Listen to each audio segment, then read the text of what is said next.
తయారీపై British ప్రభుత్వం పన్ను విధించడాన్ని నిరసిస్తూ ఇదే రోజున అంటే 1930 మార్చి 12న మహాత్మా గాంధీ దండి మార్చ్కు పిలుపునిచ్చారు.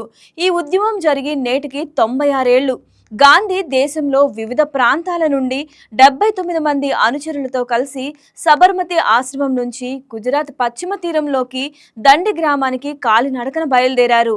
ఏప్రిల్ 6న దండి చేరుకొని అక్కడ కొంత ఉప్పు తయారు చేసి శాసన ధిక్కారానికి పాల్పడ్డారు. ఈ శాసనోల్లంఘన ఉద్యమం భారతీయుల్లో స్వతంత్ర కాంక్షను రగిల్చింది. తర్వాతి కాలంలో భారత జాతీయోద్యమానికి స్ఫూర్తిగా నిలిచింది. ఆంధ్ర ప్రాంతం నుంచి దండి మార్చిలో గాంధీతో పాటు నడిచిన ఏకైక తెలుగు వ్యక్తి ఏర్నేని సుబ్రహ్మణ్యం. ఆయన కుటుంబ సభ్యులు ఈరోజు వైకే టీవీతో సుబ్రహ్మణ్యం జ్ఞాపకాలను గుర్తు చేసుకున్నారు.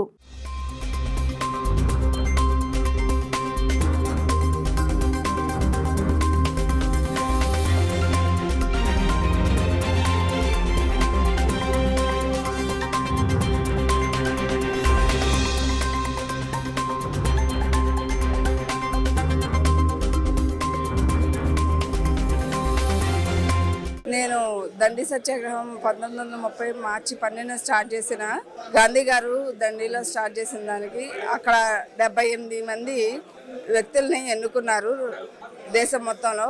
మన ఆంధ్ర నుంచి తీసుకున్న వ్యక్తిలో ఎర్నేని సుబ్రహ్మణ్యం గారు. ఆయన మన ఆంధ్ర రాష్ట్రం నుంచి తీసుకున్న ఒకే ఒక్క వ్యక్తి సత్యాగ్రహానికి.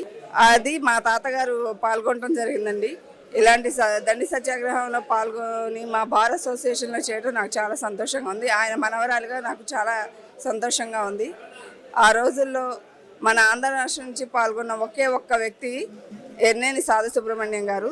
సాధు అని పేరు నామకరణం చేసింది కూడా గాంధీ గారేనండి. సబర్మతి ఆశ్రమంలో 11 ఏళ్ల వయసులో వెళ్ళి అక్కడి నుంచి ఆ యొక్క ఉద్యమాన్ని మన రాష్ట్రంలో నలుమూలల వ్యాప్తి చేయించి ఇక్కడ గుడివాడ కొమరవోల్లో గాంధీ ఆశ్రమం అని స్థాపించి మన రాష్ట్రం అంతా కూడా ఆ ఉద్యమం గురించి అందరికీ ప్రజల్లో తీసుకెళ్ళి ఉద్యమ స్ఫూర్తిని తీసుకొచ్చారు.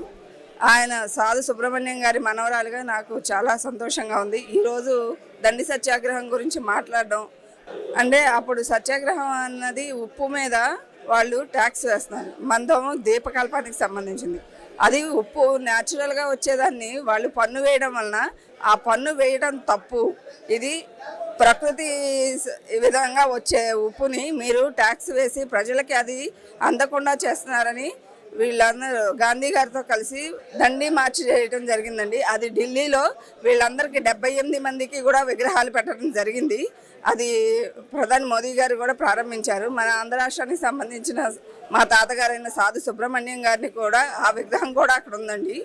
కాబట్టి ఇది చాలా అంటే ఉద్యమానికి ఇది ఒక ప్రత్యేక, ఇదే ఇక్కడి నుంచే ముఖ్యమైన ఘట్టంగా చెప్తారు మన స్వాతంత్ర ఉద్యమానికి. హాయ్ వ్యూయర్స్, ఈ వీడియో మీకు నచ్చినట్లయితే లైక్ కొట్టి షేర్ చేసి వైకే టీవీని సబ్స్క్రైబ్ చేసుకోండి.